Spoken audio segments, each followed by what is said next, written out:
안녕하십니까 시청자 여러분. 오늘도 변함없이 여러분을 찾아뵙는 상담사 치아입니다. 네, 날이 많이 따뜻해졌어요.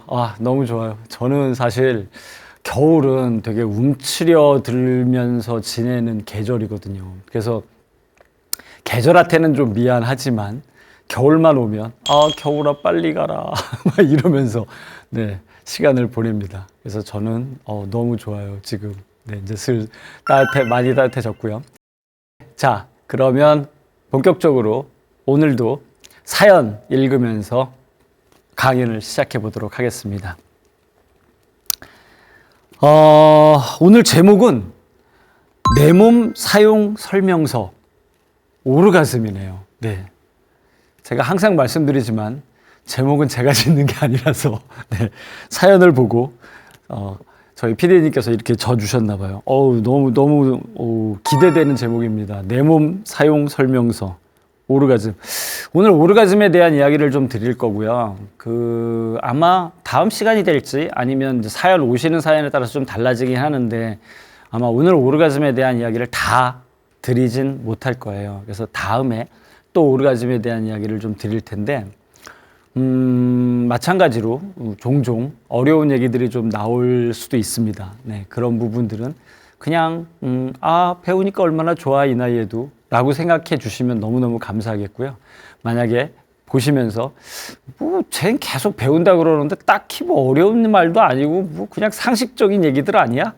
라고 말씀하시는 어르신이 계신다면 박수 드립니다. 이미 지식이 충분하신 거예요. 그러니까 저처럼 아예 강사로 또는 상담사로, 성상담사로 활동하셔도 될 만한 지식과 자질을 갖추셨다는 뜻이기도 하죠. 축하드립니다. 어쨌든 내 몸 사용 설명서. 자, 사연부터 시작해 보도록 하겠습니다. 안녕하세요. 정확한 나이는 말할 수 없지만 민망하신가 봐요. 저는 시니어라고 할 수 있을 나이의 여성이고 이혼한 지는 10년이 넘었습니다. 황혼 이혼이라고 하기엔 이른 나이였죠. 이분이 나이가 어떻게 되시는지 몰라서 진짜로 황혼 이혼이라고 하시기에는 좀 이른 나이시네요 라고 말씀드릴 수는 없지만 이혼한 지 10년이 넘으셨다고 그래도 추측하면 안 되죠. 나이를 제가 모르니까. 자, 요 시점에 황혼 이혼에 대한 이야기 조금 드리고 갈게요. 별 얘기는 아닌데 그래도 이혼하고 황혼 이혼을 좀 구분해서 확실하게 인지해 주시는 게 여러모로 좋을 거고 좋고 또 제가 황혼 이혼의 특징에 대해서 좀 말씀을 드릴 건데 그 이야기를 들으시면 아마 나도 되게 노력해서 황혼 이혼에 가지 않도록 해야겠다 우리 커플을 하는 생각이 드실 수만 있다면 정말 저는 감사할 따름입니다. 자, 그럼 황혼 이혼에 대한 이야기 좀 드려볼까요? 첫 번째 드릴 이야기는 황혼 이혼이 도대체 몇 살서부터 황혼 이혼이야? 라고 하시는 내담자분이 가끔 계세요. 제가 이제 부부 강연, 그러니까 부부 수업 할 때 여러 청중분들을 모셔놓고 부부 수업을 할 때가 있거든요. 그러면 이제 나이 어르신에 따라서 이제 황혼 이혼을 말씀드려야 될 때가 있단 말이에요. 근데 그러면 물어보세요. 도대체 몇 살부터가 황혼 이혼이냐? 이게 법적인 규정이 확실하게 있다거나 학술적인 규정이 확실히 있는 건 아니지만 그냥 통상적으로 20년 이상 함께 산 부부가 이혼을 했다. 그러면 황혼 이혼이라고 보통은 부릅니다. 그리고 나라에서 행정상으로 그렇게 황혼 이혼으로 체크를 하는 거죠. 왜냐하면 황혼 이혼도 통계가 나와야 하니까. 다르게 표현하는 방법도 있는데요. 그렇게 수치 정량적으로 말고 그냥 정성적으로 양육의 의무에서 완전히 벗어난 시기, 그 이후에 하게 되는 이혼을 황혼 이혼이라고 한다라는 표현도 있습니다. 근데 가만히 생각해 보시면 그냥 조삼모사예요. 왜냐하면 여기서 양육의 의무라고 하면 이제 청소년이란 말이에요, 보통. 그러니까 자녀가 성인이 되면 그때 이후에 하는 이제 이혼을 황혼 이혼이라고 한다라는 개념인데, 그게 보통 이제 자녀가 성인이 되는 시기가 이제 20년, 결혼한 지 20년 이후가 되면 이제 그렇게 되니까 사실 같은 얘기죠. 네. 근데 어쨌든 그 전과 그 이후는 조금 많이 다릅니다. 그 첫 번째 특징이 갈등, 이혼하면서 되게 갈등을 빚거나 분쟁의 대상이 되는 소재들이 있는데 그게 좀 다릅니다. 그러니까 황혼 이혼 이전에 이혼의 가장 주된 뭐랄까요? 소재? 갈등과 분쟁의 소재는 양육입니다. 네. 어머니, 그러니까 여성분이 이제 모성애가 강하신 때이기도 하고, 또 아이가 혼자서는 살 수 없는 때이기도 해서 어느 부모를 선택해야 되냐는 문제도 되게 중요하고, 그렇기 때문에 사실 금전적인 것보다 아이의 양육을 누가 책임지느냐에 대한 부분, 그리고 그게 아이에게 어떤 정서적인 영향을 주느냐 등등의 문제가 사실 이전 이혼에서는 거의 1순위 소재이자 과제입니다. 그런데 제가 말씀드렸죠. 앞서서 황혼 이혼은 양육의 의무가 끝난 이후의 이혼을 말씀드리는 거라고, 지칭하는 표현이라고. 그렇다 보니 황혼 이혼에서의 가장 큰 이슈는 역시 재산 분할입니다. 이건 또 하나 이유가 있어요. 그러니까 사실 황혼 이혼 이전의 이혼에서의 남녀, 엄마, 아빠는 젊다 보니까 내가 뭘 하든 먹고 살 수는 있지라는 개념이 좀 있어요. 그래서 재산 분할이나 돈적인, 금전적인 부분은 약간 뒤로 미뤄집니다. 근데 황혼 이후에 이혼이 되면 남성분도 사실 은퇴 가능성도 되게 크고, 또 여성분 같은 경우도 이제는 나를 어디서 고용하지 않을 거야 라는 불안감 같은 게 있거든요. 그렇다 보니 지금 현재 재산을 나누는 데 있어서 굉장히 민감하십니다. 그래서 황혼 이혼, 이제 제 아는 분 중에 이제 그 시니어 이혼 전문 변호사분이 계신데, 그분 말씀 들어보면 아주 재산 분할이 그 무엇과도 비교할 수 없는 가장 큰 이슈라고 하더라고요. 두 번째 황혼 이혼의 특징은 여성이 주도하는 비중이 압도적이라는 겁니다. 사실 그 이전에 그러니까 그 황혼 이혼 이전의 이혼 같은 경우는 여성과 남성의 주도 비중이 거의 비슷합니다. 사실 통계적으로 의미가 없을 정도로 비슷해요.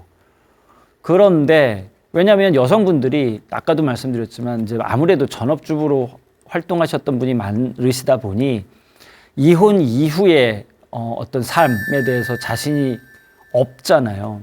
그러다 보니 많이 참고 인내하시는 경우가 되게 많죠.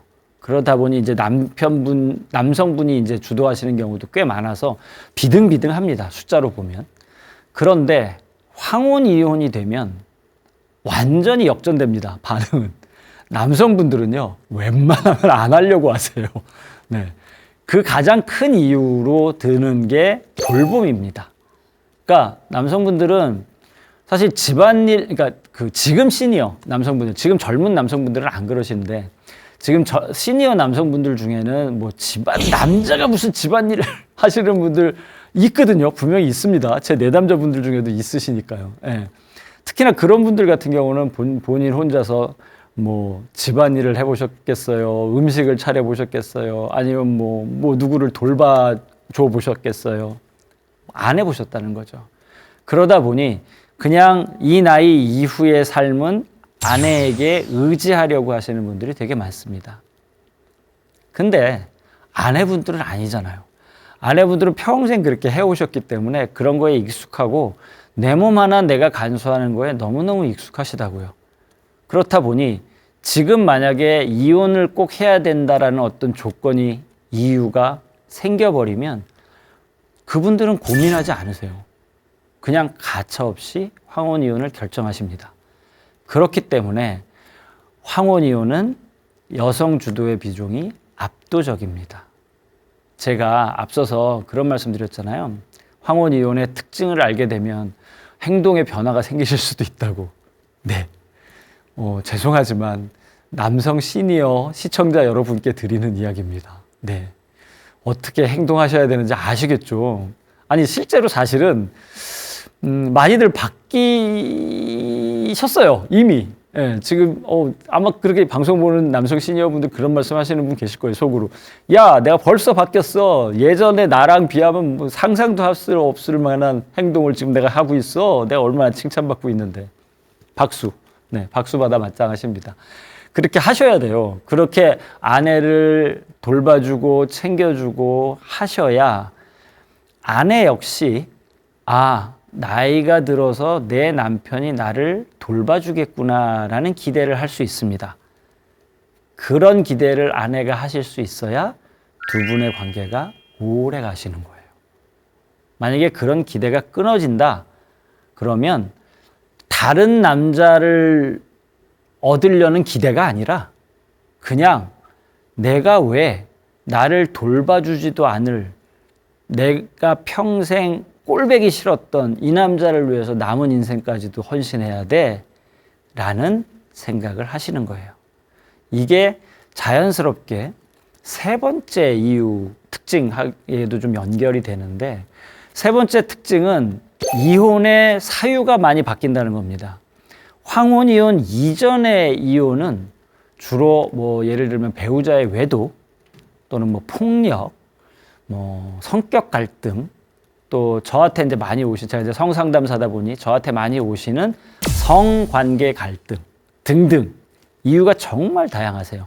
물론 그 다양한 이유를 다 묶어서 맞지 않는다, 성격 차이다라고 이제 이혼 사유서에 적긴 하시지만 내부적으로 들어가 보면 정말 이유가 다양하시다는 거죠.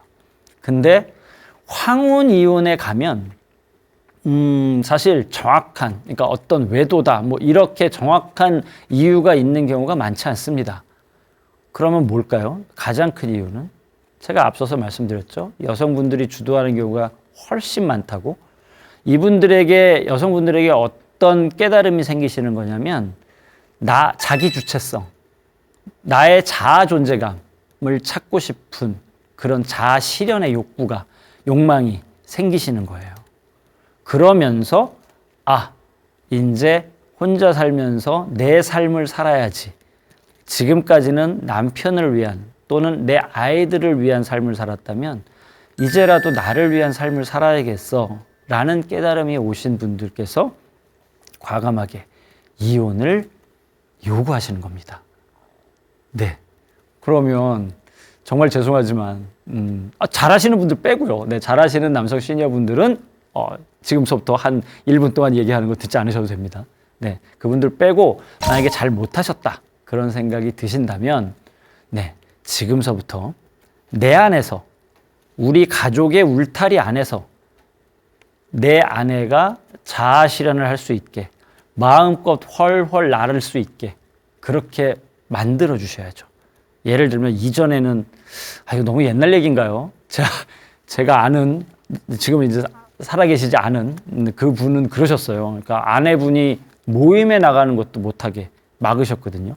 그러니까 딱히 질투라고 하기에도 좀 애매한, 진짜 그냥 내 아내가 다른 남자들이랑 뭐 대화를 나누는, 그러니까 여기서 모임이라는 건 동창회였거든요. 싫으신 거예요. 근데 다시 한번 아까 얘기로 돌아오면 그냥 마음껏 날아다닐 수 있게 해주셔야 합니다. 네, 그러셔야 그래야 황혼이혼 당하지 않아요가 아니라, 제발 그런 부정적인 목적에서 하는 게 아니라, 그래야 두 분의 노년이 사랑으로 충만하고 행복해집니다. 입니다. 네, 그렇게 꼭 부탁드릴게요. 황혼이혼에 대한 얘기 너무 많이 했네요. 자, 계속 사연을 좀 읽어보도록 하겠습니다. 30년 넘게 결혼 생활을 했지만, 얼추 전 나이 알 수 있을 것 같은데요. 네. 자, 30년 넘게 결혼 생활을 했지만 한 번도 남편과의 성관계에서 오르가즘을 느껴본 적이 없습니다.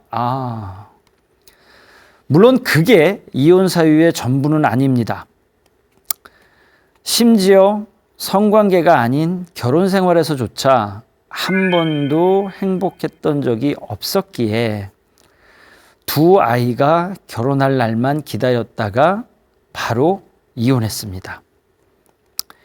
남편도 자존심이 강한 남자라서 군말 없이 이혼해 주더군요. 자, 여기서 이제 좀 이야기를 좀 드려야 됩니다. 이게 이제 뭐 결혼이나 이혼에 대한 이야기를 드릴 수도 있는 내용이긴 한데, 저는 이 부분에서 이 말씀하신 한 번도 남편과의 성관계에서 오르가즘을 느껴본 적이 없습니다라고 말씀하신 게 되게 아파서 이 부분에 대해서 좀 이야기를 좀 드려보려고 합니다. 자, 오르가즘을 경험하지 못하는 이유는 한 세 가지가 있습니다. 카테고리로 한 세 가지가 있습니다. 첫 번째가 심리적 이유이고요. 두 번째는 신체적인 이유입니다. 그리고 세 번째는 배우자의 원인이죠. 배우자가 이유인 거죠.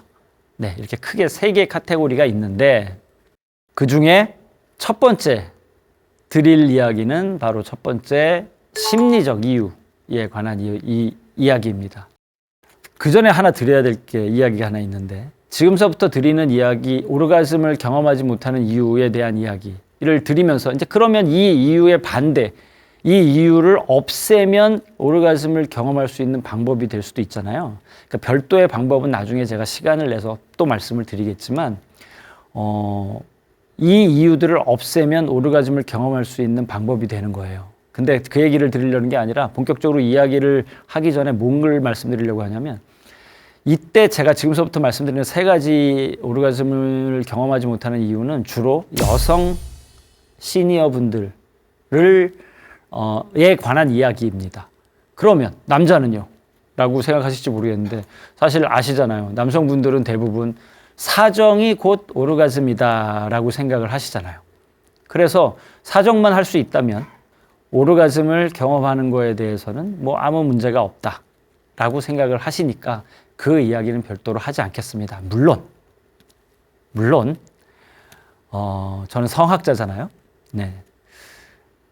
남성의 오르가즘이 사정이 전부가 아닙니다, 여러분. 네. 물론 사정하는 그 순간만큼의 오르가즘, 강렬한 쾌감의 오르가즘은 아니지만 지속적이고 반복적인 오르가즘을 남성분도 경험할 수 있는 방법이 있어요. 네, 그 방법에 대한 얘기는 다음에 궁금하시면 시니어 TV에 사연 보내주세요. 남성 시니어 여러분. 야, 나 그때 네가 강의 중에 했던 그 얘기 되게 궁금해 라고 그렇게만 적어 보내주시면 안 되고요. 그럼 사연 채택이 안 됩니다. 그냥 본인 이야기 쭉 써주시고 네, 사연을 보내주셔야 됩니다. 그렇게 보내주시면 제가 그 이야기 별도로 좀 말씀드려 보도록 하겠습니다. 근데 오늘은 여성 오르가즘에 대한 이야기만 좀 드리려고 해요. 자, 크게 세 개 카테고리가 있다고 말씀드렸는데, 첫 번째 카테고리는 심리적인 이유입니다. 심리적인 이유의 그 중에서도 또 첫 번째는 역시 스트레스죠. 그냥 상식적으로도 그런 느낌 들지 않으시나요? 아, 그래, 맞아. 스트레스 받는데 뭐 오르가즘이 오겠어?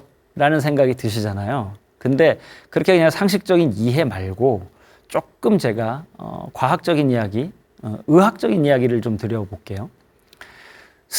우리 몸은 스트레스를 받으면 코르티솔이라고 하는 독성 호르몬을 분비합니다. 네. 근데 이 코르티솔이라는 독성 호르몬의 원인 물질, 그러니까 A라는 물질이 있는데 얘가 변해서 코르티솔이 되는 거예요 할 때 이 A라는 물질 있잖아요. 이 원인 물질이 도파민의 원인 물질하고 같아요. 아이러니하죠. 되게 아이러니라기보다는 좀 무슨 신의 장난인가요? 벌써 눈치채셨죠? 맞습니다. 스트레스를 받아서 코르티솔이 우리 몸에서 만들어지잖아요. 그럼 도파민을 만들 재료가 없어지는 거예요. 그래서 오르가즘이 오를 수가 없어요. 여러분 아시겠지만 성관계도 그렇고 사랑도 그렇고 첫 시작은 도파민입니다. 내 몸에서 도파민이 분비가 돼서 더 흥미를 느끼고 호기심을 느끼고 가까이 다가가게 되고 성적 자극을 느끼는 거거든요. 그런데 도파민이 안 만들어진다고요? 근데 무슨 어떻게 오르가즘까지 가나요? 말도 안 되는 얘기죠. 그래서 오르가즘을 경험하지 못한다 내가라고 생각하시면 가능하면 생활 속에서 적어도 성관계 전에는 스트레스를 받지 않으셔야 돼요. 뒤집어서 얘기하면 내가 만약에 오늘 정말로 스트레스 받는 일이 있었어. 그러면 그날은 성관계 계획하지 마세요. 아예 별로 즐겁지 않으실 겁니다. 자, 두 번째 이야기, 심리적인 이야기 두 번째 이야기 들어볼까요? 두 번째 이야기는 몸 자존감에 대한 이야기입니다. 그냥 자존감은 많이 들어보셨을 거예요. 그냥 자존감은 말 그대로 스스로 자자 존중할 존자에서 나 스스로 나를 존중하는 마음이죠. 네, 여기엔 조건이 붙습니다. 자존감은 자존심이랑 달라서 다른 사람의 인정이 없이도, 그러니까 누가 너 잘생겼어 라고 하면 생기는 거, 이건 자부심이지 자존감이 아닙니다, 여러분. 네, 다른 사람이 나에게 뭐라고 하든 간에 나는 잘생겼지 뭐 라고 생각하면 자존감이 높은 겁니다. 심지어 야, 너는 그따위로 생겼냐, 너 얍삽해 보여, 뭐 이렇게 얘기를 하더라도 바보, 사람 볼 줄 모르네 라고 생각하게 되면 자존감이 높은 거예요. 또 자존감의 조건 또 하나 있죠. 비교를 하지 않는 겁니다. 나보다 훨씬 더 날씬하고 아름다운 여성이 예를 들면 SNS나 뭐 방송에 나온다고 쳐요. 와, 부럽다, 질투난다, 와, 나 저렇게 되고 싶다. 이러면 그냥 딱 생각하시면 돼요. 아, 나 자존감이 높지 않은가 봐. 왜냐하면 아름답다, 보기 좋다까지는 상관없어요. 그거는 내 감정이니까. 근데 부럽다, 질투난다가 가면 그 순간 그건 나랑 비교한 거거든요, 그 사람을. 네, 나를 누구랑 비교하기 시작하면 더 이상 거기서부터는 자존감이 아닙니다. 자, 이 이야기를 길게 드렸는데 그대로 몸으로 가져와 볼게요. 몸에도 자존감이 있거든요. 내 몸 자존감.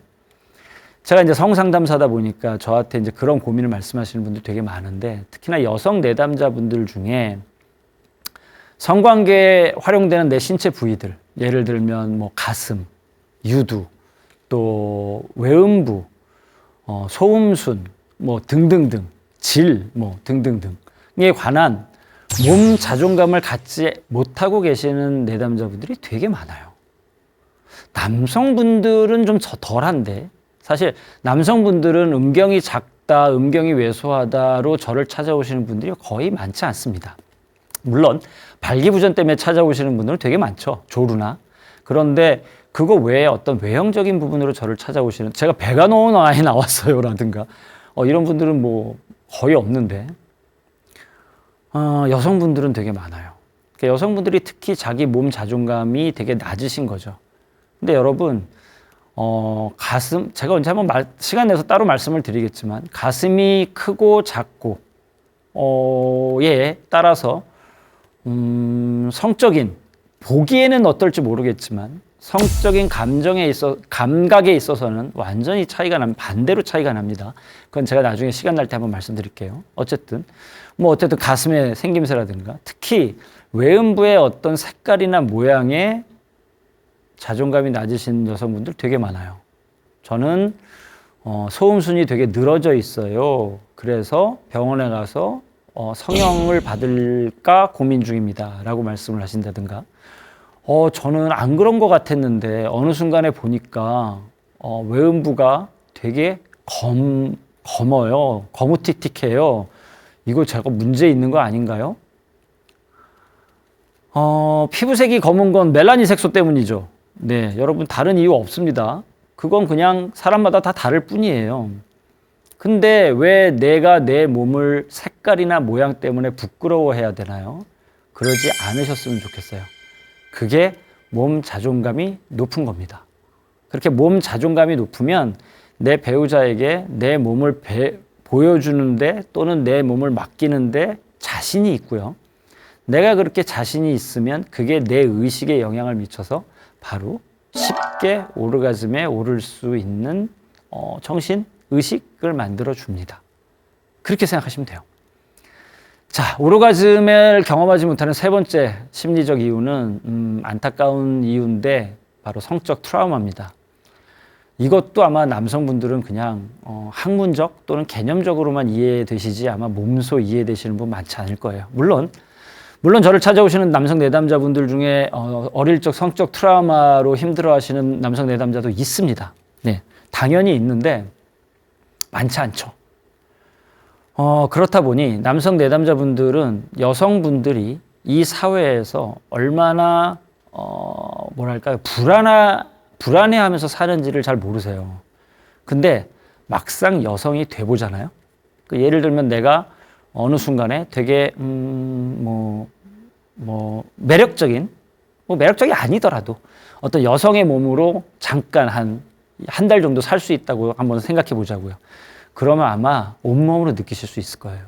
그러니까 공공장소라든가 교통 타고 다니는 지하철 버스에서라든가 아니면 심지어 안전해야 되는 내 집, 그리고 친족, 가족, 동네, 그리고 어두운 공간에 가는 거 두려워하는 이런 부분들, 얼마나 많은 부분들을 내가 조심하면서 살아야 되는지, 실질적으로 그런 데서 내가 공격을 받거나 자극을 받지 않았더라도 그런 공간에 있다는 것, 그런 상황에 있다는 것만으로도 굉장히 약간 불안해해야 된다는 그 상황. 이건 남성분들은 아마 잘 모르실 거예요. 근데 실제로 그 경험이 생겨버리기라도 하면 이거는 평생 가버립니다. 어렸을 때 아동기에 받았던 성적 트라우마는 그냥 우리 성학에서는 뭐라고 그러냐면 정말 제대로 치유하지 않으면 죽어서 무덤에 가서야 비로소 사라진다라고 얘기를 해요. 왜냐하면 나도 사라졌기 때문에. 그러니까 평생 안 사라진다는 거죠. 실제 제 내담자분들 중에 어릴 적에 성적 트라우마를 경험하신 분들 중에 배우자와의 성관계나 애정관계에 있어서 되게 힘들어하시는 분들 꽤 많이 있습니다. 어쨌든 그럼 어떻게 해야 되나요? 벌써 생긴 성적 트라우마를 나보고 어쩌란 얘기예요? 라고 생각하실지 모르겠는데 찾아오시면 됩니다. 저 같은 상담사를 찾아오시거나 정신건강의학과 의사 선생님을 찾아가시거나 이렇게 전문가를 찾아가시면 그분들은 그 트라우마를 희미하게 만들고 심지어 없애드릴 수 있는 솔루션을 가지고 계세요. 그러니까 제발 안고 끝까지 무덤까지 가지 마세요. 얼마든지 해결할 수 있는 방법이 많으니까 적극적으로 해결하시자고요. 네. 자, 네 번째 심리적인 이유는 성적 신념입니다. 성적 신념이 뭔지 좀 잘 감이 안 오실 수 있는데, 예를 들면 종교적인 신념이 있으신 분들이 이런 분들이 많으신데, 나는 결혼할 때까지 절대 성관계는 안 돼라는 신념. 그 신념 자체가 나쁘다고 말씀드리는 게 아니에요. 절대. 왜요? 왜냐하면 그건 나만의 신념이니까. 나쁘다고 말씀드리는 게 아닙니다. 그런데 그 신념 때문에 연애 또는 결혼한 이후에도 그것 때문에 힘들어서 그 신념이 그러니까 신념이 만들었다고 잘 모르시죠. 그런 어떤 성적 불합리, 성적 관계에서의 갈등 이런 것 때문에 저를 찾아오시는 내담자분들과 이야기를 나눠보면 그분들에게 그런 신념이 있는 경우가 되게 많습니다. 다시 한번 말씀드리지만 그런 신념이 반드시 그런 성관계의 갈등을 만든다고 말씀드리는 건 아니에요. 그런 신념이 있어도 얼마든지 행복하게 사시는 분도 있을 수 있습니다. 무조건 원인과 결과의 관계를 말씀드리는 게 아니라 내가 만약에 지금 성적 갈등을 경험하고 있다면 나에게 혹시 부당한, 옳지 않은, 옳다 그르다라고 평가하면 안 되겠네요. 뭐라고 말씀드릴까요? 그러니까 굳이 있을 필요가 없는, 어떻게 생각하면 그런 성적 신념은 나한테 없는지를 한번 되돌아보실 필요가 있습니다. 예를 들면 결혼하기 전까지, 성인이 되기 전까지 자위라는 건 절대 하면 안 되는 거야 라는 신념이 있으신 분, 그래서 성인이 돼서 연애를 시작하기 전까지 자위 한번 해보지 못하신 분이 첫 연애에서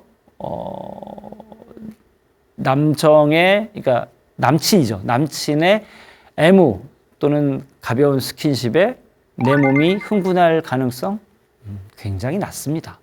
그러니까 여러분, 성적 신념은 저는 가능하면 좀 약화시켰으면 좋겠고, 만약에 그걸로도 또 힘드시다, 그럼 아까도 말씀드렸지만 마찬가지로 찾아오세요. 상담사를 찾으시든 정신건강의학과 의사 선생님을 찾으시든 얼마든지 해결해 드릴 수 있습니다. 네. 자, 심리적인 이유에 대해서 좀 말씀을 드려봤고요. 그 다음에 이번에 두 번째는 신체적인 이유에 대해서 좀 말씀을 드려볼게요. 오르가즘을 경험하지 못하는 신체적인 이유입니다. 첫 번째는 질병이에요. 질병. 너무도 당연하게. 사실 제가 이 질병 이야기를 첫 번째로 드리면 저도 좀 뭐 어쩌란 말이냐라는 생각이 좀 들기도 하는데, 무슨 말이냐면 예를 들면 저에게 만약에 암이 있어요. 그러면 암 치료가 우선이지 내가 오르가즘을 경험하는 게 우선이겠나요? 당연히 아니죠. 그러니까 생존을 좌우하는 질병이 있다 그러면 당연히 그 질병에 올인하는 게 우선이고, 내가 만약에 그럼에도 불구하고 성관계를 갖고 거기서 오르가즘을 경험하고 싶다 그러면 이 질병과 성관계 오르가즘을 병행해서 다 관리할 수 있는 노하우를 가지셔야 됩니다. 네. 그 방법 분명히 있고요. 근데 심지어 생존에 뭐 좌우되는 그런 질병이 아닌, 그냥 뭐 만성적으로 가져가시는 질병이라든가 일시적인 질병 또는 질환이라든가 이런 것도 있을 수 있잖아요. 근데 그런 것 때문에 오르가즘을 경험하지 못하시는 경우 되게 많아요. 왜냐하면 그런 질병은 어쨌든 나의 교감신경을 활성화시키기 때문에 부교감신경을 활성화시키는 거에 정반대로 작용을 하면서 오르가즘을 경험하지 못하게 만드는 경우가 되게 많죠. 두 번째 신체적인 이유는 호르몬의 변화입니다. 기억나시죠? 제가 이전 회기 때 여성 호르몬, 그러니까 완경과 갱년기에 관한 이야기를 말씀을 드리면서 제가 어떤 문제가 있죠? 맞습니다. 원인은 호르몬입니다. 어떤 문제가 있습니다. 맞습니다. 원인은 여성 호르몬입니다. 그래서 계속 여성 호르몬에 대한 이야기를 반복적으로 드렸던 이야기 기억하실 겁니다. 네, 만병의 근원이라고 제가 말씀드렸던 기억이 나는데, 바로 그 여성 호르몬의 원인으로 오르가즘을 경험하지 못하는 일도 많습니다. 그러니까 여성 호르몬 때문에 경험하지 못하는 게 아니라, 말씀드린 것처럼 여성 호르몬이 급감하는 시기에는 뭐 여성 호르몬 자체의 원인도 있지만, 그 자체의 원인은 여성 호르몬이 낮아지면 성욕이 좀 낮아지는 경우가 있거든요. 그것 때문에 이제 여성 호르몬 때문에 직접적으로 오르가즘을 경험하지 못하는 경우도 있지만, 그때도 말씀드렸잖아요. 여성 호르몬이 급감하게 되면 질의 건강 상태가 나빠집니다. 질이 건조해지고 질벽이 얇아지고, 그러므로 해서 통증을 더 쉽게 느끼시는 몸 상태가 되는 거죠.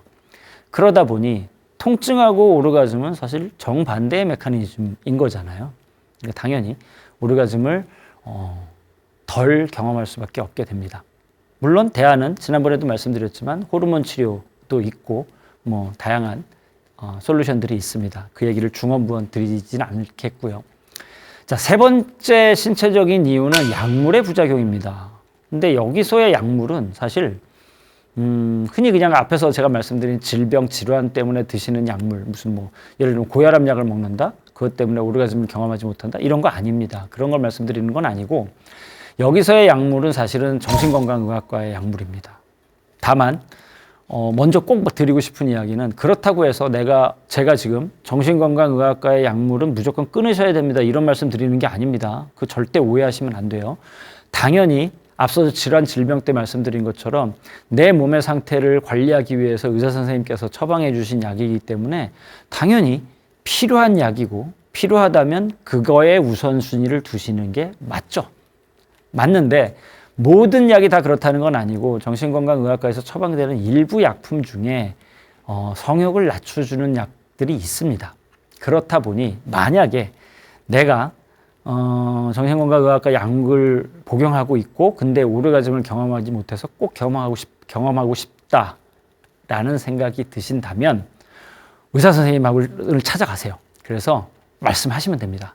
내 지금 상황을 말씀하시고 뭐 천천히라도, 그건 선생님께서 정해주세요.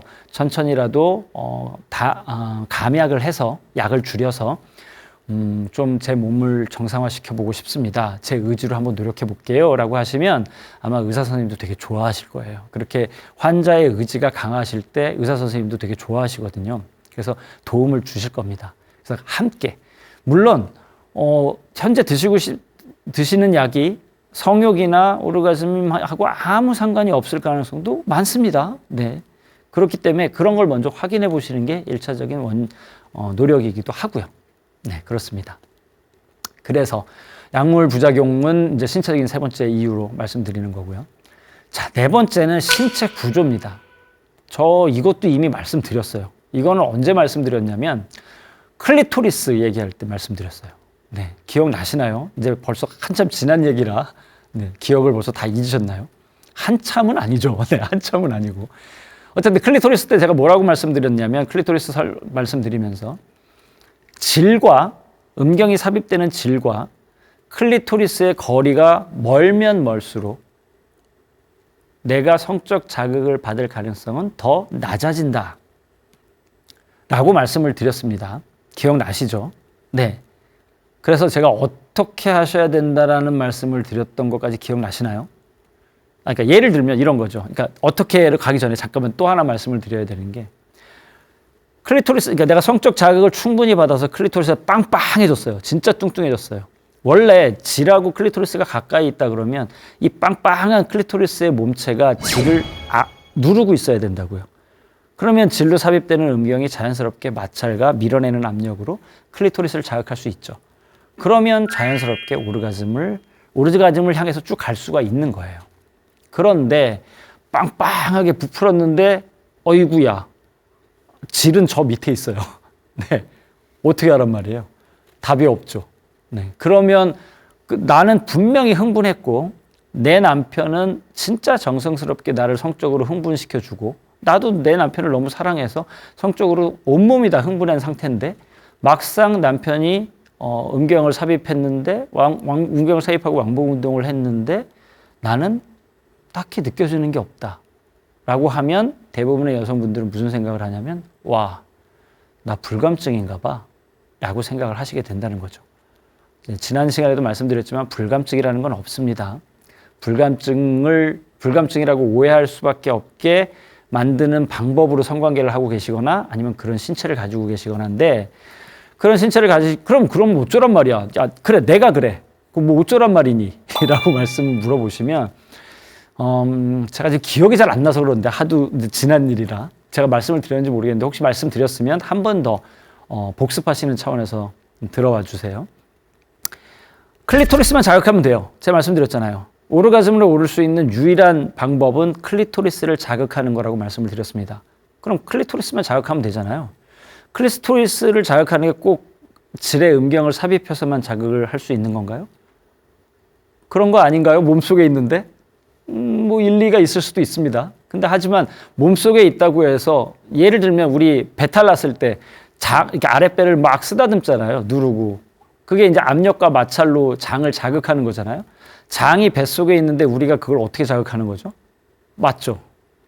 여러분 생각하시는 거 맞습니다. 압력과 마찰로 자극을 하는 거잖아요. 같은 논리, 원리를 활용하시면 됩니다. 클리토리스도 압력과 마찰로 자극하시면 돼요. 어떻게 해요? 자, 첫 번째는 여자위 체위입니다. 보통은 한자로 여성 상위라고도 많이들 말씀을 하시죠. 이제 그 체위를 말씀드리는 거예요. 저는 한자 쓰는 게 어렵고 싫어서 그냥 여자위, 여자분이 위에 올라가서 성관계하는 자세다 해서 여자위 체위라고 하는데 어쨌든 여자위 체위를 하시면요, 여러분 잘 생각해 보세요. 클리토리스는 바닥에 깔려 있습니다. 내 몸에, 여성분의 몸에 바닥에 깔려 있어요. 그러면 내 체중이 클리토리스를 내리누르죠. 그 다음에 중력도 클리토리스를 내리누릅니다. 그러면 남성의 몸과 내 클리토리스와 내 신체 사이에 클리토리스가 눌리게 된다고요. 자, 압력 받고 있죠. 기본적으로 그래서 삽입성관계로 오르가즘을 경험하지 못하시는 분 중에 여자 위체위에서만 저는 오르가즘을 경험하여 라고 말씀하시는 분들이 꽤 많은 이유가 바로 이겁니다. 이렇게 압력으로 기본적으로 흥분한 클리토리스에 성적 자극이 갈 수 있으니까. 근데 여기에 더 좋은 건 이 클리토리스를 마찰을 시켜주는 거예요. 두 가지 방법이 있겠죠. 하나는 이렇게 압력으로 누르는 상태에서 음경이 들어가 있다 그러면 음경에 의해서 마찰이 될 거예요. 왕복 운동으로. 그리고 만약에 음경이 들어가 있음에도 불구하고 자극을 못한다. 그러면 클리토리스와 내 남자의 아랫배, 보통 두덩이라고 하는 부분, 털이 있는 음경 바로 위에 있는 살 부분, 그 부분을 눌러서 그 부분하고 클리토리스와 내 체중이 서로 눌려지고 마찰되게 그렇게 성관계를 하시는 겁니다. 그러면 클리토리스를 자극하실 수 있어요.